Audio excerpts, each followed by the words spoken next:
भारत की धरती पर जन्मा एक ऐसा वीर जिसका नाम सुनकर बड़े बड़े हुक्मरानों की सल्तनतें कांप उठती।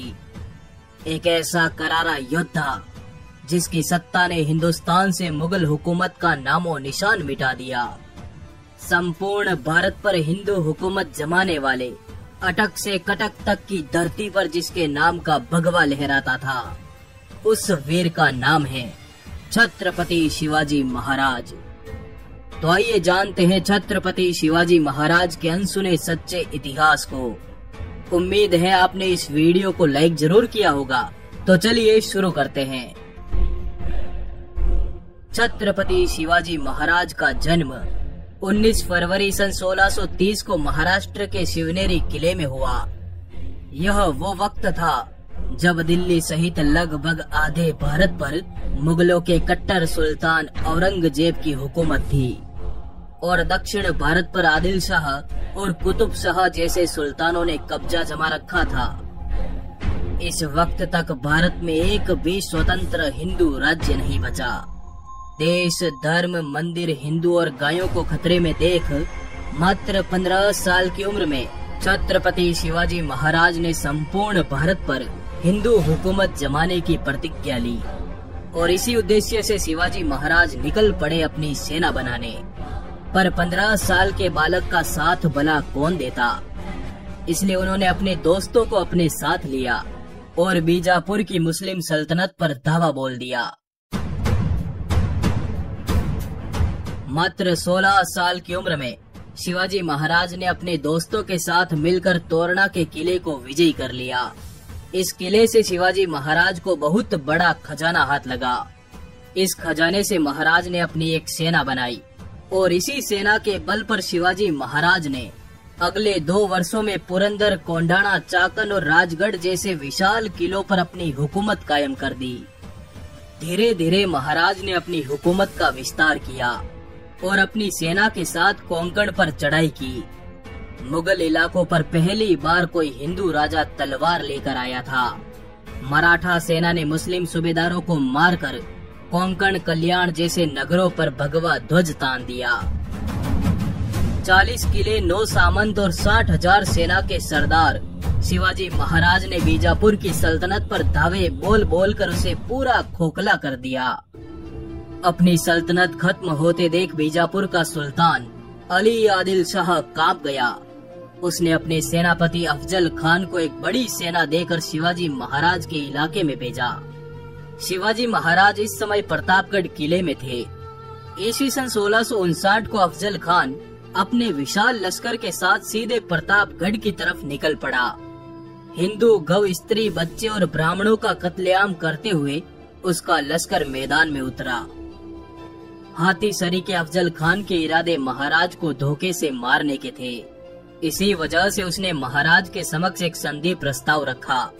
अगले दिन महाराज की अफजल खान से मुलाकात हुई। गले मिलने के बहाने लंबे चौड़े अफजल खान ने शिवाजी महाराज को दबोच लिया और उनकी पीठ में खंजर से वार किया, परंतु कपड़े के नीचे लोहे का कवच पहने शिवाजी महाराज ने अपना बाग नख निकालकर अफजल खान को वहीं के वहीं चीर डाला।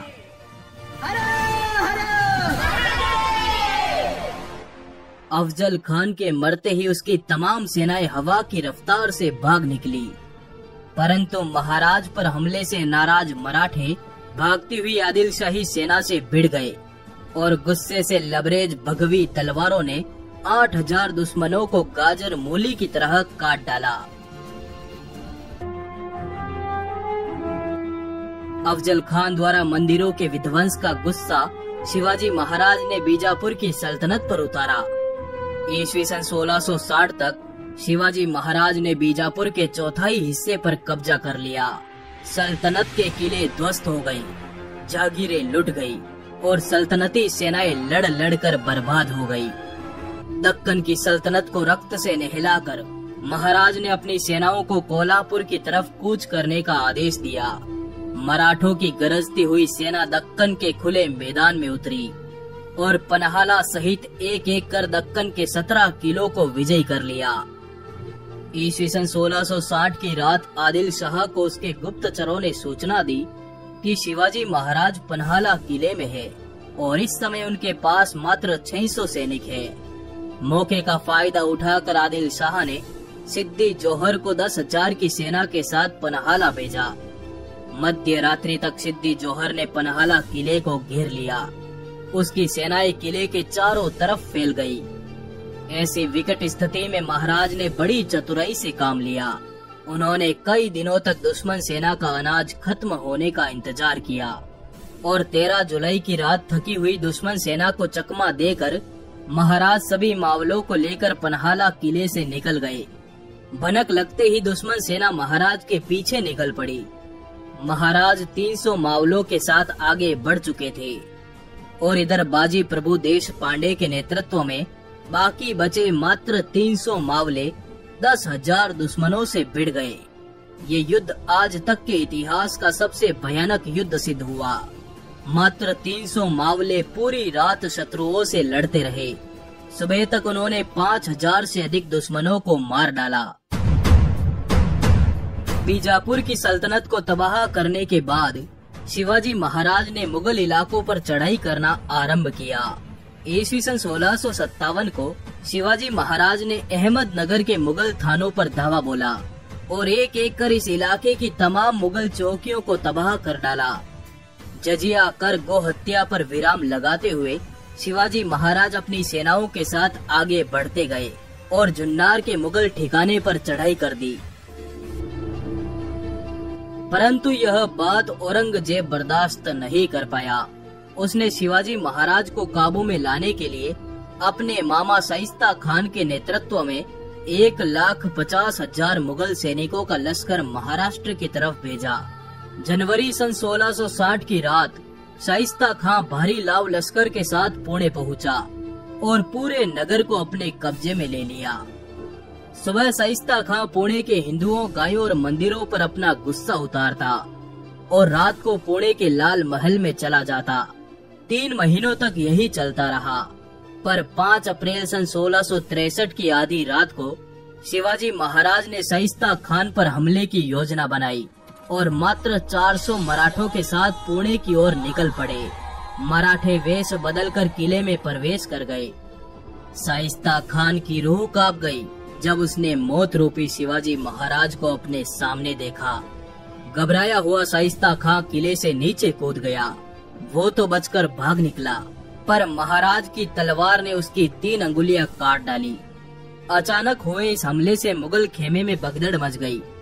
इस भगदड़ का फायदा उठाकर सभी मराठे पुणे से वापस लौट आए। ईस्वी सन 1664 को छत्रपति शिवाजी महाराज ने मुगलों के सबसे अमीर शहर सूरत पर चढ़ाई कर दी।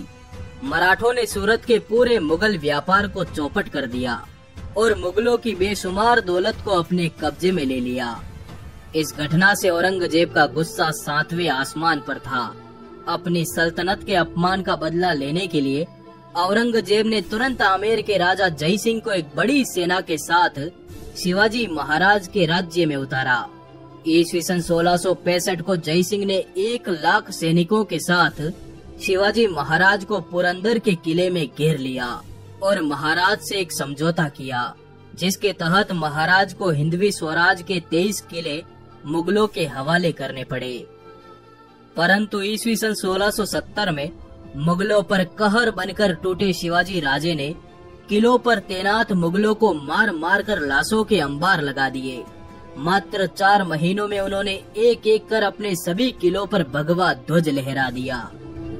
6 जून सन 1674 को शिवाजी महाराज का वैदिक मंत्रों के साथ राज्याभिषेक हुआ।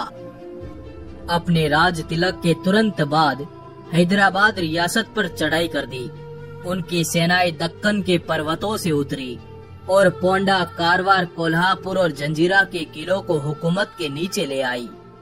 छत्रपति शिवाजी ने कर्नाटक से होते हुए वेल्लोर, गिंगी, मैसूर और तमिलनाडु तक के इलाकों पर विजय प्राप्त की। ईस्वी सन 1680 में मात्र 50 साल की आयु में हनुमान जयंती के दिन छत्रपति शिवाजी महाराज ने स्वर्ग की ओर प्रस्थान किया। ऐसे वीर सपूतों से जुड़े इस वीडियो को आप लाइक जरूर करें। आपका आभार। दोस्तों, आपके लिए बहुत बढ़िया गिव अवे है। डिस्क्रिप्शन